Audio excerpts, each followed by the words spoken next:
नमस्कार। जय जय राम, जय सिया राम, जय हो बागेश्वर धाम सरकार, जय हो हनुमान जी महाराज। मेरे प्यारे सभी दर्शकों, आज की इस वीडियो में मैं एक बहुत ही दुख भरी कहानी सुनाऊंगा। एक छोटे से बच्चे की कहानी, साथ में उसका पिता और एक सौतेली माता की कहानी। इसको सुन करके आपके आंखों में आंसू छलक पड़ेंगे।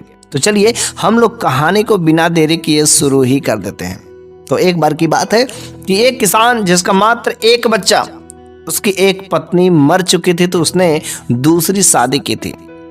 लेकिन जो सौतेली माँ आई थी ना, वह उस बच्चे को, जो उसका इकलौता बच्चा था, उसको 1% भी मान सम्मान प्रेम नहीं करती थी। अगर थोड़ा सा भी गलती कर दे, कुछ बेवजह ही अगर बेचारा से कुछ गलती हो जाता था तो उसको खूब मारते थे, खूब पीटते थे। बेचारा चिल्लाता था। दिन के समय में उसका पिता कहीं बाहर रहता था, वह धूम्रपान करता था, गांजा पीता था। उसकी मम्मी मारे जाए चिल्लाता जाता था, और नहीं तो बहुत कुछ बोलती थी। अरे वो तो मर गई, अब तुमको बचाने वाली आएगी नहीं, और तू यहाँ पर रहता कि मेरे को तंग करने के लिए बच गया। इस सारे के सारे खरी खोटिया उसका पिता सुनता था, लेकिन कुछ भी नहीं बोलता था। वो लड़का जो है सुबह के समय में खाना खाने के बाद, पढ़ाई लिखाई तो दूर की बात थी, वह लड़का घर से जानवरों को लेकर चराने के लिए निकल जाता था। रोज यही काम था उसका। कभी अगर किसी वजह से जानवरों को सुबह ही अगर लेकर के आ जाता था तो उसकी माँ, उसके पिता दोनों डांट लगाते थे कि क्यों इतना सवेरे, आखिर क्या तू करता है? जानवर को सही से चराया नहीं, शाम को खाना भी बेचारे को नहीं देते थे। वह दुख हो करके अपनी माँ को याद करता था। लेकिन कभी कभी जब उसे भूख लगती थी ना, तो घर में अगर रखी हुई कुछ चीजें रहती थी तो उसको खा लेता था। सही से वह भोजन भी नहीं देती थी, इतना वह माँ उसको सताती थी। और एक बार उसने, दोपहर का समय था, काफी जोर से भूख लगी थी, और उसने घर में बिना माँ से पूछे ही रोटी निकाल करके खा लेता है। जब उसकी माँ ने देखा कि वह रोटी बिना पूछे निकाल करके खा रहा है, बस उसकी माँ ने मारना पीटना शुरू कर दिया। बिना पूछे ही, बिना मतलब का, कैसे तू ले लिया, अपने लिए रखी थी? इसी खरी खोटिया सुनाकर उसको खूब धोने लगी। वह अम्मा अम्मा अम्मा चिल्लाता रहा, लेकिन कोई भी सुनने वाला नहीं था। उसका पिता घर के मुख्य दरवाजे पर ही गांजा पी रहा था, सारे के सारे सुन रहा था। लेकिन उस लड़के को शायद एक उम्मीद थी कि मैं भागा भागा अगर मैं पिता के पास में जाऊं, अब्बा के पास में जाऊं, पापा के पास में जाऊं, तो अवश्य वह मेरी सहायता करेंगे, मेरी सुनेंगे। और वो लड़का माँ के हाथों से, जो सौतेली माँ थी उसके हाथों से छुड़ा करके भागा भागा अपने पापा के पास जाता। पापा मुझे बचा लीजिए, पापा मुझे बचा लीजिए। क्या मेरी माँ ने, आपको तो जानते हैं, आप तो मेरी माँ को भली बात जानते, ये नहीं जानती है। अरे मैं आपका खून हूँ पापा, मुझे बचा लीजिए, बहुत मार रही है। वह पापा तो पता नहीं किस मिट्टी का था, कैसा उसका खून था। उसने कहा भाग जा मेरे यहां से, मेरे आंखों के नजरों से ओझल हो जा, तू जा। अरे तूने बिना पूछे, जैसी तेरी माँ कहती है वैसा ही तू कर। ये तेरी सौतेली नहीं है। अरे जो गई हो गई, अब तुम्हारी वो माँ आने वाली नहीं है। अब इसी का ही करना पड़ेगा, जो तुम्हारी ये माँ कहती है वही तुमको करना पड़ेगा। 2 रोटी देती तो 2 रोटी ही खा, चोरी से नहीं खा। इस तरीके से कई सारे बातें बोलता है। वो समझ जाता है कि माँ के रहने पर ही मेरा पिता मुझको जानता था, लेकिन अब तो मेरी माँ इस दुनिया में नहीं रही। वो अपनी मेरी माँ के जो चित्र देख करके, रो करके, गिलगिला करके सारे शिकायतें करता था, लेकिन उसकी माँ तो इस दुनिया में नहीं थी ना। उसका पिता भी अब उसका साथ नहीं दे रहा था, बेचारा। वह करे तो करे क्या। वो फिर से चला जाता था गाय भैंस चराने, जानवरों को चराने चला जाता था। वो अपने दोस्तों को भी बताता था, अगल बगल के लोगों को बताता था, लेकिन कोई उसकी सहायता करने वाला नहीं था। एक बार शाम का समय लगभग थी, और वह एक खेत का जो मेड़ होता, उस मेड़ के रास्ते से दौड़ता हुआ जा रहा था। लेकिन उसके पैरों में जो एक अचानक बड़ा सा कांटा चुभ जाता है, वह तुरंत वहीं पर गिर जाता है। और जब अपने पैरों में देखता है कि बहुत बड़ा कांटा चुभ गया है और काफी ब्लीडिंग भी होने लगती है, वह देख करके डर जाता कि मेरे पैरों में इतना बड़ा चोट, इतना बड़ा कांटा चुभ गया, अब निकलेगा तो निकलेगा कैसे। बेचारा चुभ रहा था उसको। लेकिन तब तक ऊपर से अचानक एक कौवे की आवाज आती है, काव काव काव काव। ऐसा लग रहा था कि वो कौवा बहुत ही दर्द में है, कराह में है, बहुत ही पीड़ा में है। और वह कौवा काव काव करते करते कुछ दूरी पर जाकर के वह झाड़ी में गिर जाता है। यह लड़का अपने दर्द को भूल जाता है जब उस कौवे के दर्द को देखता है। वह कहता कि आखिर उस कौवे को क्या हो गया, क्या किसी ने मार दिया, क्या हो गया। वह कौवा किसी कारणवश वह चोटिल हो गया था। वह लड़का अपने दर्द को भूल जाता है और उस कौवे के पास में झाड़ी में जाता है। जब उस झाड़ी में जाता है तो देखता है कौवे का एक साइड के पंख थोड़े से चोटिल हो गए थे, जिसके वजह से वह उड़ने में सक्षम नहीं हो रहा था। उस लड़के ने उस कौवे का जहां पर कटा पीटा था, जहां से ब्लीडिंग हो रहे थे, उस पर थोड़ी सी मिट्टी रखी। वह कौवा को ऐसा लगा कि हाँ, ये मेरी सहायता करने के लिए। वह पहले तो कौवा चिल्ला रहा था कि शायद ये मेरे को मारने के लिए आ रहा था, लेकिन ऐसा नहीं। जब उसने जाना कि मेरी सहायता करे तो उसने अपनी चोंच बंद कर ली और शांति से उसने ला करके कुछ जो है दूब का, कुछ जड़ी बूटियों का, कुछ घास फूस पीस करके दांतों से कुच करके उसके ऊपर रख करके और उस कौवे को ले जा करके एक नीम का पेड़ था, वहां पर जो एक कौवे का घोंसला था, उस कौवे के घोंसले में ले जा करके रख देता है। शायद यहाँ पर इसकी कुछ रक्षा हो सकेगी, लेकिन वह तो उड़ने में सक्षम नहीं था। वहां पर कई सारे पक्षियां भी आते थे, लेकिन उसको वह कौवे के ही घोंसले में रखा था कि शायद कोई दूसरा कौवा उसकी रक्षा कर सके। वह खुद चोटिल था, उसके पैरों में कांटा चुभा हुआ था, लेकिन कितनी मुश्किलों से वह पेड़ पर चढ़ करके वह जो उस कौवे को उठा करके उस कौवे के घोंसले में रखा था। उस कौवे के जान बचाने के लिए अपने दर्द को भूल जा रहा था, लेकिन जब कौवे को आखिरकार रख लिया तब इसको अपने दर्द का आभास हुआ। इस काम को करते करते काफी देर हो जाती, रात्रि हो जाती है। और रात्रि के समय में वह जब घर काफी लंगड़ाते हुए स्थिति में पहुंचता है, क्योंकि उसने काफी कठिन स्थिति में भी पेड़ पर चढ़ा था, जिसकी वजह से वह कांटा और अंदर तक चला गया था। पहले तो कांटा दिख भी रहा था, लेकिन अब तो वह कांटा दिख ही नहीं रहा है। और इस तरीके से वो लड़का काफी दुखी मन से, उदास होकर के, दर्द में झेलते हुए वह धीरे धीरे अपने घर की ओर जाता है। लेकिन जब घर जाता है तो उसकी मां कहती, देख एक करम जला आ गया। वह करम फुटी की लड़का ये भला छोड़ करके क्यों चली गई, इसको भी साथ लेकर के चली गई। अरे तेरी माँ तो चली गई यहाँ से, दुनिया से, तू क्यों यहाँ पर आ गया। अरे तू भी जा उधर ही कहीं खत्म हो जा, क्यों यहाँ पर आया। उस बेचारा वह लड़का कहता कि माँ मेरे पैरों में बहुत जोर से चोट लगी, कांटा चुभ गया है। वह माँ नहीं थी, कसाई थी। उसने कहा चुभ गया तो मैं क्या करूं, जा जो करना है कर ले। वहीं पर उसका बाप बैठा हुआ था, क्योंकि बाप का उसका खून था। उस लड़की को थोड़ा सा अपने बाप पर भरोसा था, लेकिन उसको विश्वास नहीं था कि मेरा बाप मेरी सहायता करेगा। लेकिन जब उसके बाप ने तीखी आवाज में कहा, बोलो क्या हुआ, क्यों तुम ऐसे लंगड़ा रहे हो, ऐसा लग रहा है कि तुम्हारा पैर टूट गया है, क्या लकवा मार गया, ऐसा क्या हो गया। उसने कहा पापा मेरे पैरों में कांटा चुभ गया है। तो पापा ने कहा जाओ एक सुई ले लो और दीपक से वहां पर सेक करके तुम उस कांटे को निकाल लो। उसकी मां ने निकालने भी नहीं, उसके पिता ने भी नहीं निकाले, लेकिन कांटा निकालने के लिए तरीका बताया।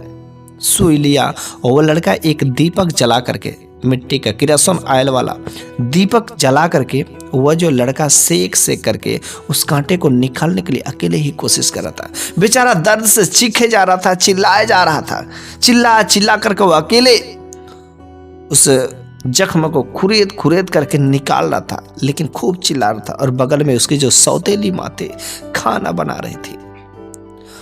उसने कहा क्यों तू इतना चिल्ला रहा है, इतना जोर से चोट लगा है क्या तुमको। वो बार बार चिल्लाया जा रहा, अरे ऐसी कोई माँ होती क्या, बेटे को इतना दर्द लगा है, इतना गहरा चोट लगा है, इतना बड़ा कांटा चुभ गया, कम से कम एक बार देखती ली होती। लेकिन बगल में वह खाना बना रहे थे, वो लड़का अपने ही हाथों से उस कांटा को निकाल रहा था।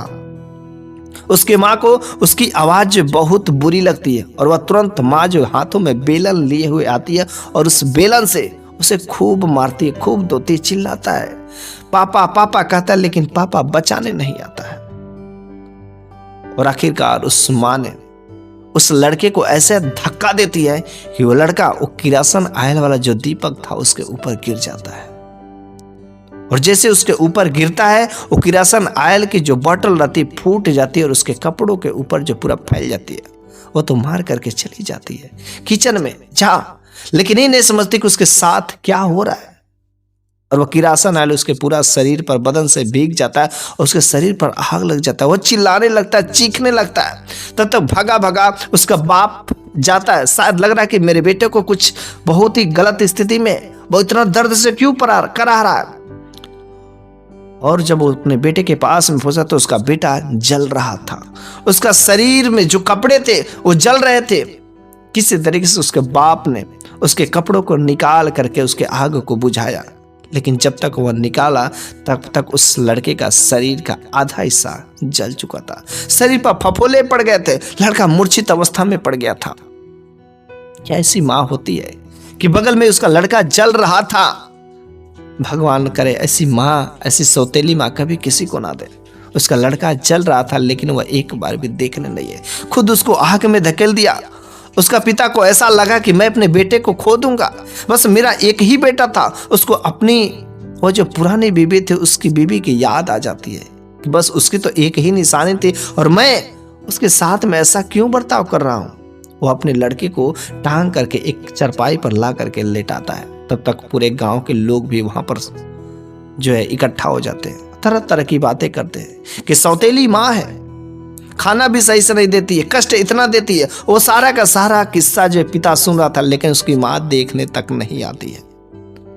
वह सब कुछ सुन करके वो अपने आप को दोषी दे रहा था कि मैं कितना कमीना हूं, मैं कितना अभागा बाप हूं कि मैं अपने बेटे की परवरिश नहीं कर सकता, मैं अपने बेटे के दर्द को नहीं समझ सकता। कुछ समय बाद उस लड़के को होश आता है और वह पिता अपने बेटे से कहता कि बेटा मुझे माफ करना, मैं कितना कमीना बाप हूं कि मैं अपने खून को ही, अपने बेटे को ही प्यार नहीं करता हूं, अपने बेटे के दर्द को समझ नहीं सका। लेकिन बेटा आप बताओ तुम्हें कहां पर दर्द है, किस किस जगह पर दर्द है?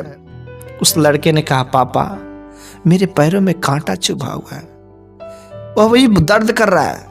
उसने कहा अरे बेटा कांटा तो चुभा ही हुआ है, कांटा भी निकला नहीं है, लेकिन तुम जल चुके हो, तुम्हारे शरीर जो जल चुका है। वो लड़का का इतना दर्द था कांटा वाला कि उस कांटे के दर्द के आगे जलन वाला दर्द कुछ नहीं लग रहा था। उसके पिता ने डॉक्टर को बुलाते, हकीम को बुलाते हैं। डॉक्टर आकर के उसके पैरों से कांटा को निकालता है। फिर जो वो लड़का का दर्द से चीखे जा रहा था, चिल्लाया जा रहा था। डॉक्टर ने कुछ दवाइयां दी, लेकिन शाम का समय था, उसका शरीर कुछ जो पीला पीला पड़ने लगा। सभी लोग थोड़े से आश्चर्यजनक में पड़े क्या कि इस लड़के की स्थिति बदतर होती जा रही है, सुधरने का नाम नहीं ले रही है। लेकिन डॉक्टर का कुछ दवा कभी काम करता था, कभी नहीं काम करता था। वो लड़का अब चलने फिरने लायक नहीं था। वो लड़का अपने पिता से कहता पापा चलिए ना, गाय को खोल दीजिए, मेरे को गाय को चराने जाना है, बहुत सारे काम है, मैं घर में बैठा हूं, अच्छा नहीं लग रहा है, मुझे भूख नहीं लगी है, मेरे को खाना नहीं चाहिए। उमा हमेशा कहते थे कि तू बहुत खाता है, बहुत खाता है, मेरे को भूख नहीं लग रही है पापा। माँ से कह देना कि मेरे को खाना नहीं चाहिए, लेकिन गाय को खोल दीजिए, मेरे को चराने जाना है ना। जैसे यह बेटा कहता था ना, वह पिता अपने आंखों में आंसू लेकर के रोता था कि आज मेरे बेटे की ऐसी हालत हो गई है। वह अपने आप को कोसता था कि मेरी एक गलती से आज मेरे बेटे के साथ ऐसी स्थिति हो गई है। उसने कहा पापा अगर आप मुझसे अभी भी प्यार करते हैं, प्रेम करते हैं, तो क्या मेरा एक काम करेंगे? उसने कहा हाँ बेटा जल्दी बताओ कौन सा काम करना है। उसने कहा कि जहां पर बगीचा है ना, वहां पर एक नीम का पेड़ है। उस नीम का पेड़ पर एक चोटिल जो है कौवा था, उसके पंखों पर थोड़े से चोट लग गए थे, जिसकी वजह से वह उड़ नहीं पा रहा था। आप जाइए ना, वहां पर थोड़े से उसको भोजन पानी रख दीजिए, ताकि वह कौवा कहीं भूख के मारे मेरे जैसे स्थिति में ना चला जाए, कहीं भूख के मारे उसका दम ना तोड़ जाए। कृपया पापा आप जाइए ना, अगर आप मुझसे प्रेम करते हो तो। उसका पिता अपने लड़का को बातों को मान करके भोजन लेकर के, पानी लेकर के उस नीम के पेड़ पर जाकर के भोजन पानी रख देता है। वहां पर कौवा देखता है, कौवा का स्थिति थोड़ी सी ठीक हो गई, तो उसके घाव कुछ भर गए रहते हैं। अब वो कौवा शायद उड़ान भर सकता था, लेकिन उतना घाव भी अच्छे से ठीक नहीं हुए थे। फिर से अगले दिन सुबह के समय में जब उसका पापा और कुछ गांव वाले उठ करके उस लड़के को देखने आते तो उस लड़के की आंख नहीं खुल रही होती है। दोपहर तक कोई भी उस लड़के का आंख नहीं खुलता है। सब लोग इंतजार में रहते, डॉक्टर को बुलाया जाता, वैद्य को बुलाया जाते, हकीम को बुलाया जाते, लेकिन उस लड़के की आंख जो दोपहर तक खुलती ही नहीं है। ऐसा लगता है कि वह दम तोड़ दिया, मूर्छित अवस्था में ऐसा पड़ गया था। उसके शरीर जो पीले पड़ने शुरू हो गए थे, लेकिन उसकी माँ इस स्थिति में भी उसके पास तक नहीं आती थी। उसको इतना जलन होता था कि शायद वह इसी दिन का इंतजार करते थे कि कब यह मेरी आंखों से ओझल हो जाए। दोपहर तक इंतजार में लोग वहीं पर आस लगाए बैठे रहते थे। सांसें चल रही थी, लेकिन आंख नहीं खुल रहा था। और दोपहर के बाद डॉक्टर वहां पर बैठा हुआ था, तो लड़के की आंख खुलती है। डॉक्टर चिल्लाता है कि अरे इस लड़के की आंख खुल गई, होश में आ गया, होश में आ गया। वो कुछ दवाइयां देता है, लेकिन दवा बिल्कुल ही काम नहीं करता है। उस लड़के ने कहा, पापा हम आखिरी बार आपसे कुछ कहना चाहते हैं। उसने कहा, नहीं बेटा, आखिरी बार नहीं, तुम अच्छे हो जाओगे, तुम बिल्कुल ठीक हो जाओगे, डरने की बात नहीं है। मैं तुमको पालूंगा, मैं तुमको दवाई करूंगा, हर चीज का व्यवस्था करूंगा। बेटा आखिरी बार नहीं, ऐसी बातें नहीं करनी चाहिए। वो लड़का कहता, नहीं पापा, मैं आखिरी बार कहना चाहता हूँ आपसे, एक मेरा काम करेंगे। उस पिता ने कहा, अवश्य करेंगे, बोलो बेटा कौन सा काम करना है। उसने कहा, पापा वो जो कौवा है ना, एक बार और उसे जाइए भोजन पानी दे आइए, शायद वह कौवा ठीक हो जाएगा और फिर से उड़ जाएगा, तो उसकी दुआ हमें लगेगी और हम ठीक हो सकते हैं। वह पिता कौवे को भोजन पानी लेकर के जाता है उसके घोंसले पर रखने के लिए, लेकिन वह कौवा वहां से उड़ गया रहता है। चूंकि वह ठीक हो गया रहता है, वह उड़ने लायक हो गया होता है, उड़ने में सक्षम हो गया था। उसका पिता भगा भगा भगा वो भोजन पानी अपने बेटे के पास में लेकर के आता है और अपने बेटे से कहता है कि बेटा ये देखो, तुम्हारा जो कौवा था ना, वह स्वस्थ हो गया, ठीक हो गया था और वह उड़ गया, घोंसला में नहीं था। वो अपने बेटे से कह रहा है, लेकिन बेटा सुन ही नहीं रहा है। बेटा को हिला हिला करके कह रहा है, अरे बेटा देखो तो। लेकिन बेटा जब इस दुनिया में रहेगा तब तो वह सुनेगा, तब तो वह बोलेगा। और पिता समझ गया कि मेरा बेटा अब इस दुनिया में नहीं रहा, अब मैं क्या करूं। वह पिता अपने बेटे को गोद में लेकर के खूब रोता है कि जब मेरा बेटा स्वस्थ था, ठीक था, तो मैं इसे प्यार नहीं दे सका, और जब मुझे आभास हुआ कि मेरा बेटा इस कष्ट में, तो मैं कुछ नहीं कर पाया। मैं चाहते हुए भी अब इसको वापस नहीं कर सकता। और इस तरीके से उसको जो अपनी पत्नी थी ना, उसको बहुत उसके ऊपर बहुत गुस्सा आता है और तुरंत अपने पत्नी को वो घर से बाहर निकाल देता है। कहता है, अरे तुम औरत के नाम पर कलंक हो। मैंने सुना है कि औरतों के अंदर बहुत ही दया होती है, लेकिन तुम एक माँ के नाम पर कलंक। अरे तेरे अंदर इतनी दया नहीं कि तू अपने बेटे को ही आग में ढकेल देती है, ऊपर से बचाने भी नहीं आई। अरे मेरे को नहीं रहना है तुम्हारे साथ में। ऐसे औरत के साथ में रहने से अच्छा है कि ना ही रहो, मैं तुम्हारे साथ बिल्कुल ही नहीं रह सकता। और इस तरीके से वह अपने उस पत्नी को घर से बाहर निकाल देता है, क्योंकि वह अपना बेटा को खो देता है। तो ऐसे भी लोग हमारे समाज में होते, कुछ महिलाएं होती है, कुछ ऐसे सौतेली माँ होती हैं कि जो अपने बेटे का ही परवाह करती, बल्कि दूसरे खून का बिल्कुल ही नहीं परवाह करती। वे लोग इस फर्क में कर देती है और इस तरीके से अनेक प्रकार की हमारे घर के अगल बगल कहानियां किस्से होते रहते हैं। और ठीक ऐसा ही एक किस्सा जो आज की इस वीडियो में मैंने बताया। आपको इस कहानी के माध्यम से क्या सीख मिलती है, कमेंट बॉक्स में जरूर बताइएगा। और ये कहानी कैसी लगी आप अपनी राय जरूर दीजिएगा। जय जय राम, जय सिया राम।